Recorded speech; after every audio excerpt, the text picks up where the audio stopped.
Hey guys, thank you for tuning in today's 000webhost.com tutorial. I'm going to show you how to use the new site builder. I thought there have been a couple of things on the forum lately that you can obviously go into create an account and talk about. There are a couple of things people having trouble with the new site builder, so I thought I'd do a thing on it. So obviously here we have an account, which is my test account, which doesn't have anything on it currently. This is the one I use for most tutorials, so if I use it, go into the public. Oops, don't want to go and do that, sorry, there we are, there's a mistake, don't go into that, go into the here, and if you just open up the default one, it's just going to give us the welcome, your website is up and running of course, so we're going to jump out of that, and you don't need this for the thing, so we want to go over, we're going to go down to software and services, you want to go new site builder. Not so keen on the old one myself, not really so keen on the new one, but I thought I'd just do a tutorial on it, and it'll open up this website here, and it gives you an option of all the templates. We can go all templates, and there are like 75 different templates, all with different themes, from web design to gaming to computers to tech world, and etc, etc, except some of them are sort of, I'm not so keen. Some of them are sort of things you just wouldn't use, so we're going to go for, let's just open up art here and use the creative design. You can preview it and it opens up an image. Not so keen. It really needs to, if I was making this, I'd make it so it opened up a template page, so you could actually look at what it'd be like if you were using it. So you want to go next here, and it will give you the choices of the pages you want to, the items you want to display. So we're just going to leave them as it is. Turn off license. We're going to use license. We're going to go test. We're going to go test site for YouTube, I think. And we'll just whoops, copy that down there, make life easier. And then go next, go to site builder, and it'll load up web builder as it is called. It'll do some things, load it up, and just see what it'll look like. Default out, we're going to go save and publish straight out. It'll do that. Well, obviously at this point it has to upload the files. So if we go and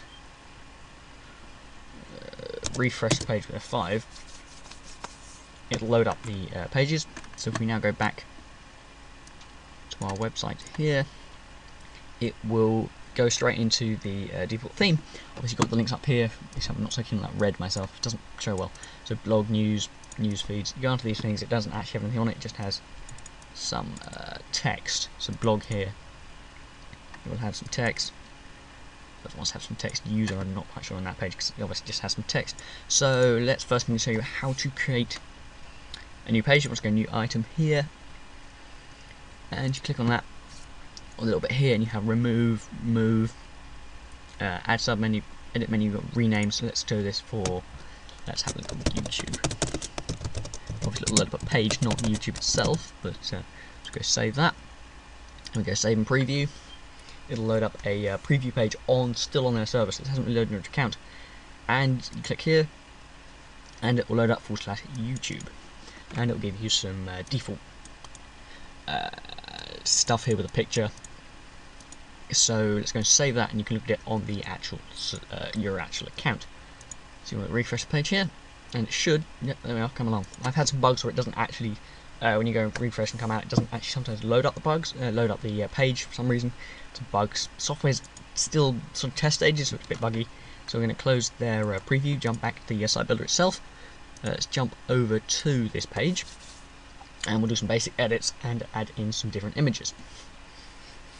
So the first thing you can do here, obviously you can edit this bit up here, something I forgot to say. You can edit an image, you can go order, bring to front, move backwards, send, reset to original size, which is obviously bigger, and this is where things, obviously it's quite easy to actually move your windows around, or frames around, but the problem is here, so the text is now overlaying it, so you can go order, bring to front, which already is set, so you can go order, paste, edit text, edit size. You can, if it's too big, you knock the size down a bit, of course. See, what I want to do here is I won't want to have it near. It's now overlaying the image, which I don't want. Which is, how do I solve that? So I knock the size back up a bit. Let's get it here. I want to get rid of that. So if I now go save and preview, it's not great. I've seen a lot of people complain that it isn't, and to be honest, that's now too small to read. So how do I make it colour? You can edit, obviously, its size, colour. So obviously the easiest thing to do here was to edit. How do I think? And then I can drag it around like that. So in theory, I should be able to resize this. There we are. That's how you do it. And I'll resize this to fit alongside the other one, which is quite nice. And we can drag this back out again, and it fits like that. Obviously, you could incorporate that image inside the other one so it would fit better. Let's edit that, make that. Other things you can do, you can add in pictures by dragging things like that. You can get up, choose file. Let's just choose the loop. Once it changes the picture, and we'll go OK, and it will load up the picture here. Of course, again, you can resize your image.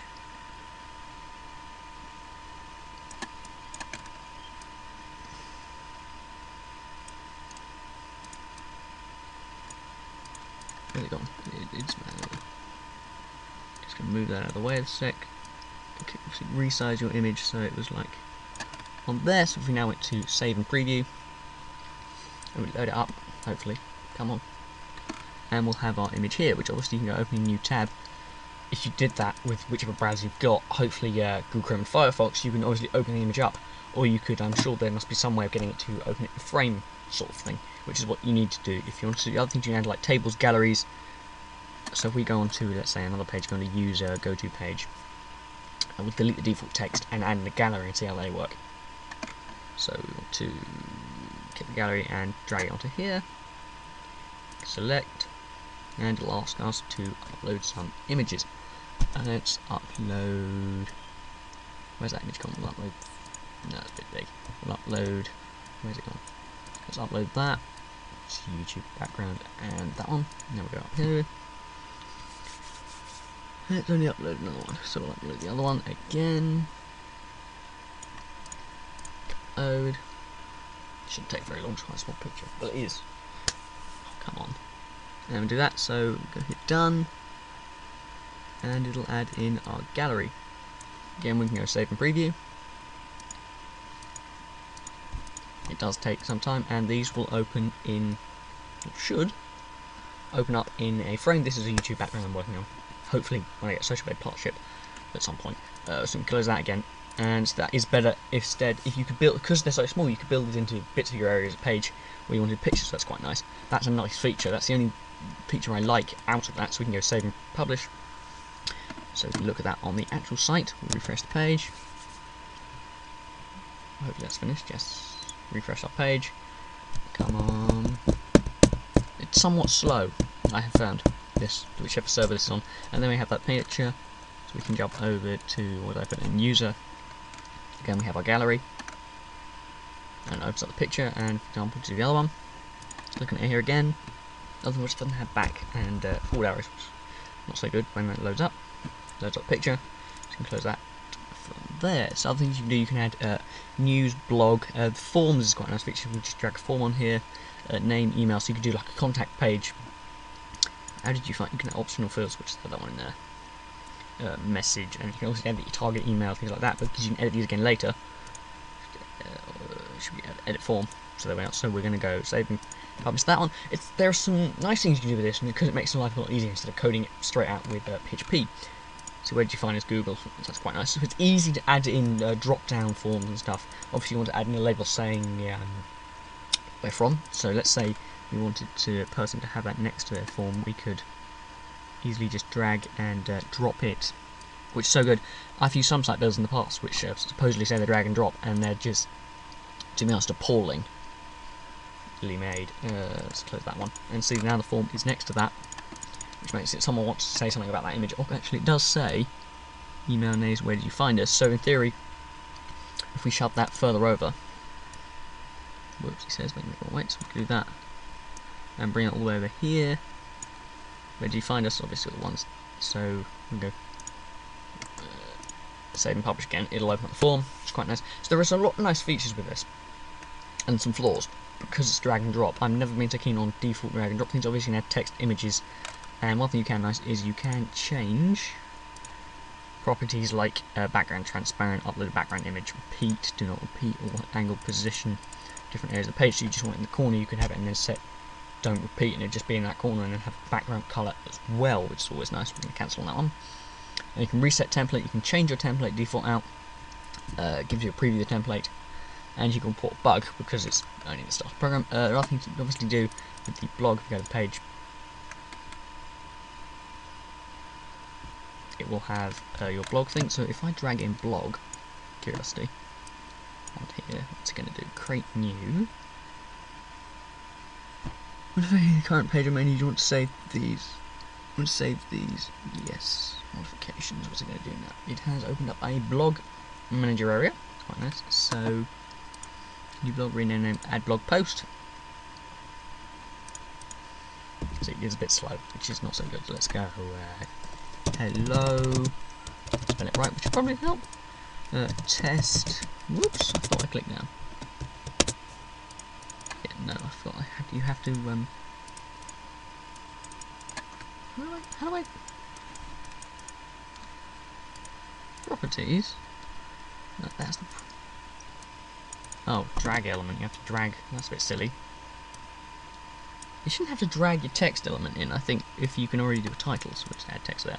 And we go save and preview. That seems a bit silly. The fact you have to drag a text element in. Obviously, got default comments. It's quite nice. It's already got the features. That was on a blog, wasn't it? It's already. What? Where is it? See, that's what I mean. It's not. Where's it gone? That doesn't make sense. Save and publish. Let's see now that I've published it. If we go over here. Go to blog. Where is it? So I mean, it doesn't quite make sense. I've added the blog onto that page, and it's got another blog link there. So where's the blog? That doesn't make sense. It's not there. So I mean, it's not great. I don't see where it's gone. But anyway, this is a couple of run through of default things that you can do with the new site builder on 000webhost.com. If you've got any comments or theories or anything else you want to tell me about this, or you hate it or you love it, tell me in the comments below. Remember to rate, comment, subscribe, and I'll see you around.